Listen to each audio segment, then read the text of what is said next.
So to what extent is employee contribution successful, and when does it become counterintuitive?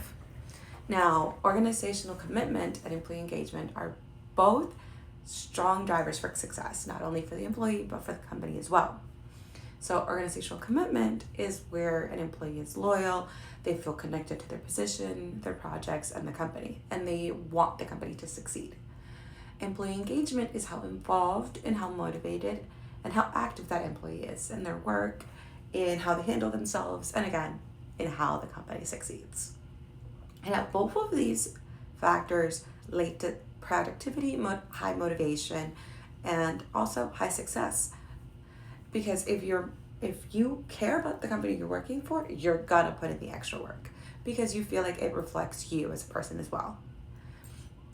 Engaged employees tend to, like I said, work harder. They go out of their way to find ways for the company to succeed.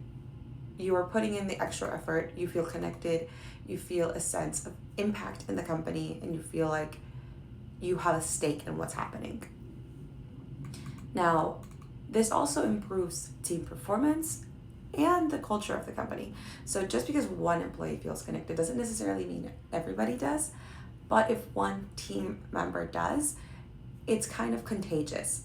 If somebody cares about what's happening, they're gonna put out that energy, that feelers. Everybody else around them is gonna want to feel the same. They're gonna want to put in the effort as well.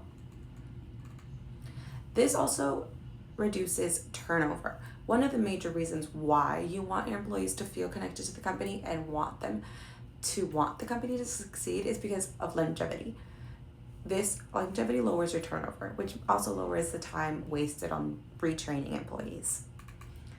Now, one of the reasons why this can become counterintuitive is if an employee is too invested in the company, that can lead to burnout because they're overworking themselves, they're overcommitted, they're not taking breaks, they're not keeping their work-life balance. So another reason is burnout can also have an effect on toxicity.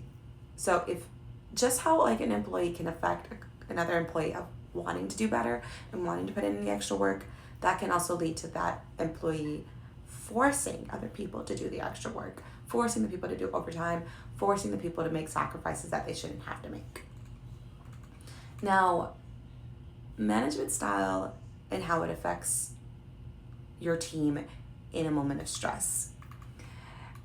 If a team is experiencing high stress due to a important project or deadlines coming up and we're behind, I do actually think that adjusting management style can help, but this has to do with how it's done and if it's done correctly.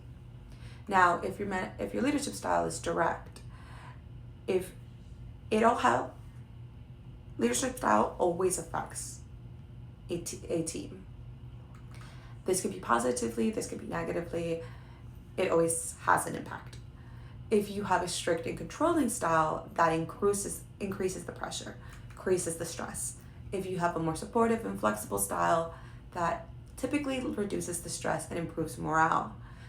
Another reason is if you change your approach, and your approach includes a more likely to communicate, if you seem more approachable, then your team is more likely to come to you, ask for clarity on different details, ask for feedback, ask for understanding. And when an employee feels like they're being understood and they know what has to be done, that reduces the stress over being uncertain. Flexibility is key. If your current leadership doesn't offer flexibility, that leads to higher stress. More flexibility, wherever possible, leads to lower stress and a team that is more likely to feel like they can get things done. It also leads to less burnout. Burnout leads to more stress. Your leadership style definitely affects how your team is feeling.